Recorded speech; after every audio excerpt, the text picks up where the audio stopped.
Halo semuanya, balik lagi sehat terus dan lancar juga kegiatannya. Ini masih mengenai isu ijazah Pak Jokowi terus berlanjut ya. Kita juga tahu bahwa tim kuasa hukum Pak Jokowi telah melaporkan 5 orang yang memang inisialnya itu kita bisa menebak lah nama-namanya kayak Roy Suryo, Rismon, Tipa, dan yang lainnya. Yang melapor bukan hanya tim kuasa hukumnya tapi langsung Pak Jokowi datang ke kantornya untuk melaporkan orang-orang yang mempermasalahkan ijazahnya. Kemudian setelah itu tim kuasa hukum Pak Jokowi dipertemukan dengan Roy Suryo di sebuah acara debat lah ya, kita bilang seperti itu, yang tentu saja membahas tentang ijazah Pak Jokowi.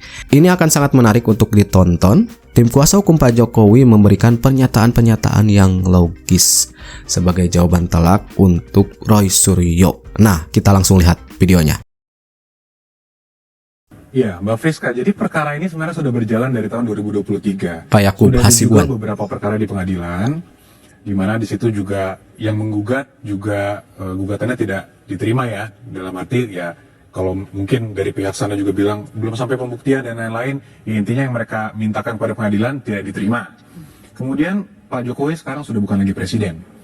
Beliau mungkin berpikir dahulu, ya mungkin ketika saya presiden, ya mungkin saya memiliki pertimbangan yang sangat panjang untuk tidak melaporkan atau tidak menempuh jalur hukum. Tapi sekarang ini beliau bukan lagi seorang presiden. Beliau sudah purna tugas, dan ternyata masalah ini bukan yang mereda, makin menjadi-jadi. Makin menjadi-jadi, makin liar, dan sudah berpotensi juga memecah belah bangsa. Bahwa reputasi bukan Pak Jokowi pribadi, reputasi dan nama baik rakyat Indonesia juga dipertaruhkan. Dibuat seakan-akan presiden yang sudah menjabat 10 tahun, dipilih langsung oleh rakyat, ternyata seakan-akan ijazah palsu. Ini tentunya kehebohan bukan nasional tapi internasional juga tentunya, kalau dibiarkan. Oleh karena itu Pak Jokowi dengan tentunya tidak mudah juga pertimbangannya datang sendiri menggunakan hak hukumnya. Menggunakan hak hukum. Dan ini juga suatu pembelajaran hukum juga, memperjelas bahwa semua orang itu adalah equal di hadapan hukum, dan melapor sendiri, dan sekarang menyerahkan semuanya ke pihak hukum. Oke, ada masalah dignity dan legitimasi di situ. Gimana, Mas Roy? Kok tetap sih kekeh? Bukan kekeh, ya memang kalau fakta harus dikatakan fakta, kalau tidak katakanlah tidak. Kenapa yakin kalau itu fakta? Ya karena teknologi sudah bisa membuktikan. Ini sih santai aja, kayak dulu zaman dulu kala orang mungkin mengenal penemu listrik gitu, atau penemuan itu misalnya adalah Alva Edison waktu itu. Kemudian Tesla, nah, itu sempat Tesla itu tidak berhasil mendapatkan patentnya karena waktu itu belum ada teknologi yang bisa membuktikan. Akhirnya dibuktikan bahwa dialah pemenang patennya, tapi dia sudah nggak bisa lagi menikmati. Jadi ya identik aja, kayak sama misalnya sekarang. Kalau di Mesir itu Mbak, itu orang dulu nggak ngerti wajahnya Faraoh itu kayak apa. Oke, yang dimaksud dengan konteksnya kasus Pak Jokowi ini apa? Nah gini, jadi teknologi itu bisa membongkar apa yang mungkin tidak bisa ketahuan di masa lalu. Jadi apa yang sudah dibuat di masa lalu mungkin lolos saja. Tapi begitu ketahuan di masa sekarang, nah baru. Ini mirip dengan ijazahnya J.S. Saraghe dulu, ya di Simalungun. Itu waktu dia proses bupati sah-sah saja. Ya begitu diverifikasi di gubernur, dia kena. Jadi sebenarnya santai aja, teknologi lah jawabannya. Mas Yakub, kayaknya Mas Roy yakin betul kalau itu fakta. Gimana nih Pak Yakub Tentunya ngejawabnya? tidak apple ya, apalagi ngomongin teknologi Tesla dan lain-lain dengan ijazah ini. Yang tadi juga mungkin Mas Roy menyinggung diverifikasi di KPU ternyata tidak berhasil. Buktinya punya Pak Jokowi sudah diverifikasi oleh KPU lolos. Ditambah lagi diverifikasi oleh UGM, kampus yang mengeluarkan langsung, lolos juga. Yang non formalnya teman-temannya sampai berkumpul menunjukkan semua foto-foto dan lain-lain, ternyata terbukti. Tapi masih juga ada pihak-pihak yang masih mencoba untuk meragukan itu dan menuduh seakan-akan itu palsu. Itu yang sangat disayangkan, Mbak Rizky. Kenapa akhirnya Mas Yakub dan tim melaporkan Mas Roy CS? Kenapa harus dilaporkan dengan pencemaran nama baik, fitnah, dan UIT? Ya tentunya kembali mungkin saya klarifikasi sedikit, untuk terlapornya ini semua masih dalam penyelidikan. Namun memang ada beberapa objek pelaporan yang kita sampaikan, yang kemudian juga di situ diduga ada dilakukan oleh beberapa pihak tentunya kan. Nah, yang dilaporkan itu Mbak Friska adalah peristiwanya oleh Pak Jokowi, yang mana nanti penyelidik dan penyidik lah yang nanti melakukan investigasi, mendalami dan melihat apakah ada tindak pidananya dan siapa yang melakukan. Jadi peristiwanya yang kita laporkan. Peristiwanya, siapanya ini kan, tapi mengarah ke Mas Roy, kalaupun iya, siap. Ya nggak apa-apa, itu kan kado terbaik untuk hari keterbukaan informasi publik. Maksudnya gimana? tanggal 30 April kemarin itu kan sebenarnya hari keterbukaan informasi publik, ya gitu, 30 April, dan itu hari yang ke-17, dihadiahi oleh mantan presiden, orang yang tidak mau membuka keterbukaan informasi publiknya. Itu kan kado yang sangat bagus sekali. Tapi kalau masuk ke ranah hukum, konsekuensinya hukum juga. Oh iyalah, nggak ada masalah. Kita kan bicara dari sisi ini dulu judulnya, apakah akademis atau politis, ya kan? Ini pure akademis.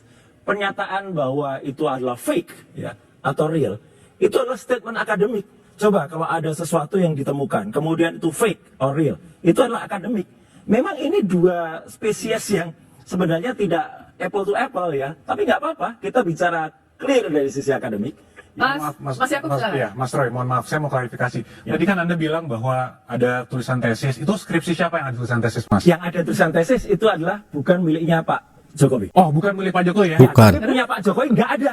Oke, tapi yang tadi Lembar. tesis bukan punya Pak Jokowi. Agak Iya. clear satu Indonesia rakyat semua Clear. Iya. bukan punya Pak Jokowi. Bukan, tapi itu Oke, temennya. terima kasih. Oke. Temennya yang dia aku Oke. katanya ada lembar pengesahan. Lebih parah lagi punya Pak Jokowi, karena punya Pak Jokowi nggak ada lembar pengujiannya. Ya, itu kan versi Anda, Mas. Loh, enggak. Ya, mari kita lihat nanti kan. Ya. Mari kita lihat. Oh, soal ini, bisa kan dijamin misalnya tadi keabsahan soal skripsi ijazah Pak Jokowi punya buktinya dan siap untuk ini? Tentu, kalau semua bukti kan pasti sebelum kita melapor, Mbak, pasti sudah kita kumpulkan, kita susun dengan baik, baru kita laporkan semua. Tapi kan kita hormati proses peradilan yang ada, proses investigasi yang dilakukan penyidik kita hormati, sehingga nanti kalau dibutuhkan di penyidikan maupun di persidangan, tentu akan kita berikan. Ya, harus. Di pernyataan terakhir, Pak Yakub, tim kuasa hukum Pak Jokowi, menyatakan sudah mengumpulkan data-data yang dibutuhkan, sehingga nanti akan diperlihatkan ketika disuruh di pengadilan. Nah, itu dia. Jadi tidak semata-mata lapor aja gitu kan. Pasti tahulah prosesnya seperti apa ya ketika tim kuasa hukum melaporkan suatu perkara. Bang Roy, mental aman. Yang ngadu domba anak bangsa juga siapa Pak selama ini? Toh selama ini Pak Jokowi diam saja. Tapi kan abang yang bikin ontran-ontran, bikin gaduh, bikin riuh di media sosial. Gak ada selama ini Pak Jokowi itu ngurusin orang-orang seperti kalian ini gitu loh. Bagi dia itu dianggap lalu saja gitu loh. Tapi makin kesini itu kalian semakin jumawa. Lalu ketika Pak Jokowi diam saja, kalian anggap Pak Jokowi itu pengecut. Nah, sekarang ketika Pak Jokowi ambil sikap untuk menunjukkan kepada halayak bahwa kalianlah yang bikin kegaduhan luar biasa ini, sekarang kalian minta tolong ke Pak Prabowo. Mau ketawa gak sih kita? Tapi itulah, sebaik apapun kita menjelaskan kepada orang, kalau dasarnya sudah tidak suka, nggak bakalan masuk. Iya, mau Pak Jokowi diem ataupun bertindak, itu selalu muncul narasi-narasi yang memang mengarah ke Pak Jokowi, yang dimana konteksnya itu ya selalu negatif terhadap Pak Jokowi. Dan bukan hanya Pak Jokowi, tetapi ke keluarganya juga, teman-teman. Ram Samad, terus gak usah ngomong ngalor ngidul ya. Sampai no nang Roy Suryo CS, Amin Rais CS, Rizal Fadila CS, Tifa CS ya. Suruh menenangkan hati dan pikirannya menghadapi tuntutan hukum yang diajukan oleh Jokowi dengan pasal penghasutan ya. Dulu Jokowi sebagai presiden ya, nggak ngobres, nggak menanggapi. Soalnya sebagai kepala negara, kasihan pada rakyatnya kalau sampai ya jeruji bersih itu dipenuhi oleh penghasut-penghasut ya, sik ngeman. Saiki Jokowi sebagai rakyat biasa ya punya hak hukum untuk membela diri ya. Keturutane Roy Suryo CS, Amin Rais CS, Tifa CS, Rizal Fadila CS wis dituruti karo Jokowi. Sampai no yo, ojo takut, ojo gentar. Aduh, bilang aja takut, Bang Roy Suryo, takut di penjara karena Pak Jokowi sudah melaporkan loh. Silahkan klarifikasi sebelum dijemput jam 3 pagi. Yang setuju Roy Suryo klarifikasi, minta maaf nih sebelum ditangkap nih. Gimana? Komen-komen. Pak Jokowi sudah menggunakan hak hukumnya sebagai warga negara Indonesia.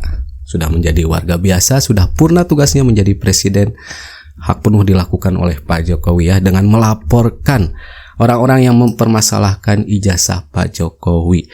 Pak Jokowi langsung yang melaporkan ditemani oleh tim kuasa hukumnya, salah satunya adalah Pak Yakub.